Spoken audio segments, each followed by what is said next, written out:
So today we're celebrating Black History Month, the 1st of October 2025. Here we're doing our launch at the Highcross, and the dancers from Addict dance group, Paris and Ariel, have produced something that is just beautiful. We ask you to join in, we ask you to come down, find out more and see what else we've got going on at Opal 22. William Cafe. These threads I lay bare. Hear my freedom chant. I speak through jabs and jeers. Born to an English woman and an African man from St. Kitts. They told me my story would not be missed. But I'm sewed into the fabric. With every needle prick that I pick, I stitched resistance, I stitched revolution, threaded justice into seams they tried to tear, small in stature, but they could never measure the size of my fire. I tailor by trade, but my real work is fitting freedom to those denied it. I shaped cloth, yes, but I shaped change more. The People's Charter, I helped write that. Votes for all men, fairer wages, equal rights. They said it was a dream, I said, dream bigger. I wasn't supposed to speak, but I did. I wasn't supposed to lead, but I did. They laughed, called me savage little, mocked my voice, my race, my name. But still I stood, elected to the Charterist Committee, first pick starter in the fight for working class freedom. 1848, they called it conspiracy. When I raised my voice, they packed me off to Tasmania like they could exile an idea. But even in chains, I wrote, I organized, I believed, because justice doesn't retire, justice doesn't sleep. Even in exile, I stayed awake for the people to dream. I worked to stitch these dreams, making them a reality. William Cafe, say my name in full, not half remembered in footnotes, not tucked away in margins. Say it loud. I was Black British, radical, relentless and real. They want to teach you that Black people were passengers in this country's story, but I was the tailor, the creator, a disruptor, earth shaker, a designer of democracy.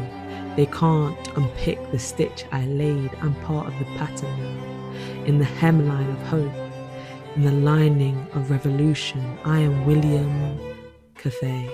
The people's solution, not a shadow, but a spark, not a footnote, but a fire starter, not just present in British history, but one of the hands that shaped it.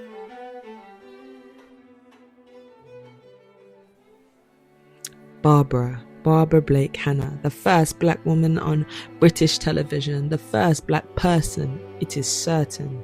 A screen they said wasn't ready, but you were, skin gleaming, voice beaming. 1968, you stepped in front of the camera with truth in your voice and pride in your skin, not an actor, not a character, a reporter, a fact teller, a reality they try to ignore. You were born to Jamaica, but Britain called you to report. You stand in their studios and speak their news, called upon to tell the truth. You did more than that. You made history. You brought Black stories. You showed we weren't a mystery, but the audience, some blinked. Some wrote letters, some couldn't bear to see a Black woman speaking the truth in Queen's English on national TV.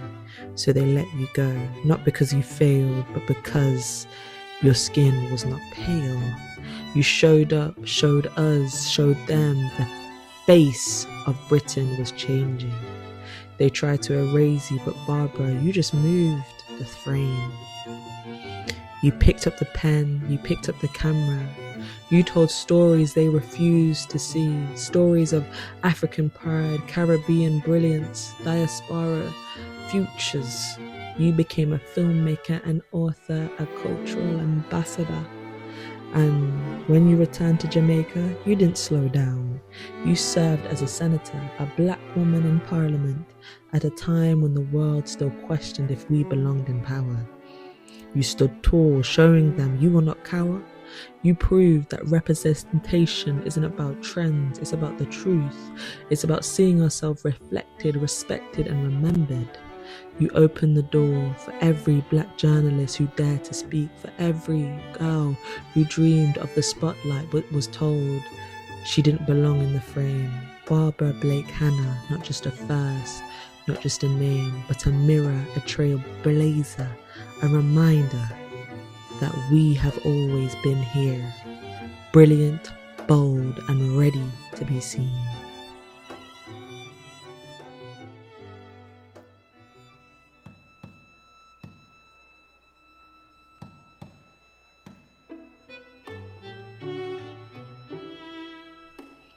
Stuart Hall, say it again, say it clear. Stuart Hall, the man who made it make sense, born in Kingston, Jamaica, crossed oceans on a scholarship, Oxford halls with empire walls, but he didn't shrink, he expanded.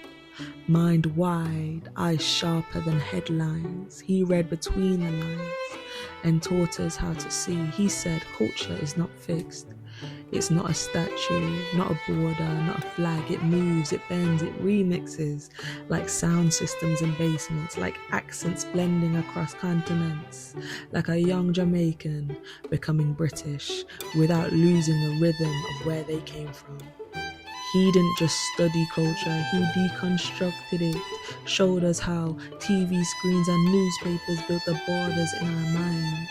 He gave us language, hybridity, diaspora, representation, not just words, weapons for those of us navigating identity in a country that still asks, where are you really from? Stuart Hall was the echo in every conversation about race, about class, about who gets to belong and who gets erased. They called him the godfather of multiculturalism. But he wasn't here for labels, he was here for truth, even when it was complicated, especially when it was uncomfortable.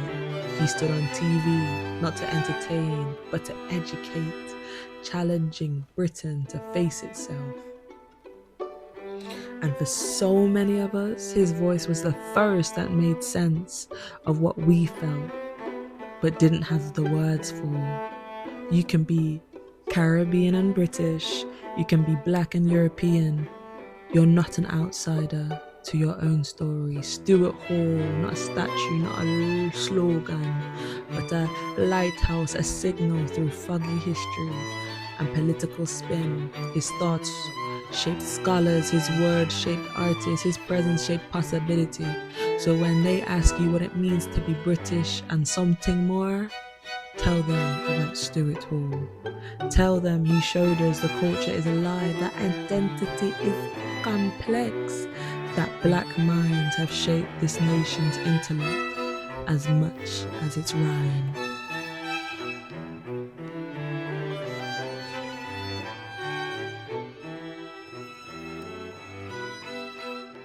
Doreen Lawrence, Baroness of Clarendon, but long before the title, before the House of Lords and Honours, you were a mother who refused to be silent. 1993, your son Stephen Lawrence was taken, a racist attack in Eltham. At the bus stop, his heart stopped, but you made sure his story lives on. They told you to move on, to stop asking questions, but you did not rest. You made sure his name was always mentioned. Stephen Lawrence, may his soul rest. You knew something was broken. You cracked the case open. You saw through their stammering press briefings, their lost evidence, their convenient forgetting. You stood firm, you made grief a blade, cutting through the excuses, the silence, the denial, the English shame. And you made sure it was named. They didn't want you to speak, but you built a platform from your pain, a campaign from your clarity, a legacy from the life they tried to erase. Stephen's name became a mirror for a country that refused to see itself. The report of 1999. said what you already knew. The system was racist, not just one bad apple, but roots soaked in bias. You cracked it open and said, look, this is the rot. This is what we must change.